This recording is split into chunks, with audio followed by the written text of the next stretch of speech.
আমাদের প্রিয় নবী হযরত মুহাম্মদ সাল্লাল্লাহু আলাইহি সাল্লামের জন্মগ্রহণের 50 বছর পরেই বাংলাদেশে ইসলাম ধর্মের আবির্ভাব হয়। বর্তমান বাংলাদেশের লালমনিরহাট জেলায় আনুমানিক 620 খ্রিস্টাব্দে সর্বপ্রথম ইসলামের আবির্ভাব ঘটেছিল, যার প্রমাণ মিলেছে বিভিন্ন ইসলামিক গবেষণার মাধ্যমে। লালমনিরহাট জেলার পঞ্চগ্রাম ইউনিয়নের রামদাস গ্রামের মজেদের আড়া নামক জঙ্গলে 1987 সালে আবিষ্কৃত হয়েছিল প্রাচীন একটি মসজিদের ধ্বংসাবশেষ। জঙ্গলটি খনন করে একটি ইট পাওয়া যায়। এতে কালেমা তাইয়েবা ও 69 হিজরি লেখা রয়েছে। হিজরি 69 অর্থ হল 690 খ্রিস্টাব্দ।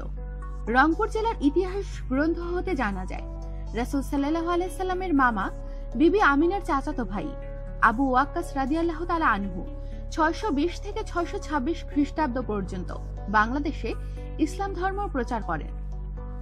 অনেকে অনুমান করেন যে 690 খ্রিস্টাব্দের মসজিদটি আবু ওয়াক্কাস রাদিয়াল্লাহু তাআলা আনহু নির্মাণ করেন। বাংলাদেশের সর্বপ্রথম ও প্রাচীন এই মসজিদটির উত্তর দক্ষিণে 21 ফুট ও পূর্ব পশ্চিমে 10 ফুট। মসজিদের ভেতরের পুরুত্ব 4.5 ফুট। মসজিদের 4 কোণে অষ্টকোণ বিশিষ্ট স্তম্ভ রয়েছে। মসজিদের ধ্বংসাবশেষ হতে পাওয়া যায় গম্বুজ ও মিনারের চূড়া।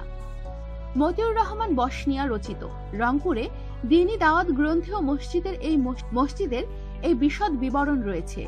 লালমনিরহাট জেলার এই প্রাচীন মসজিদ ও এর শিলালিপি দেখে আমরা দৃঢ়তার সাথে বলতে পারি যে বখতিয়ার খলজির বাংলা বিজয়ের 600 বছর আগেই বাংলা অঞ্চলে সাহাবী রাদিয়াল্লাহু তাআলা আনহু দ্বারা ইসলামের আবির্ভাব হয়েছিল।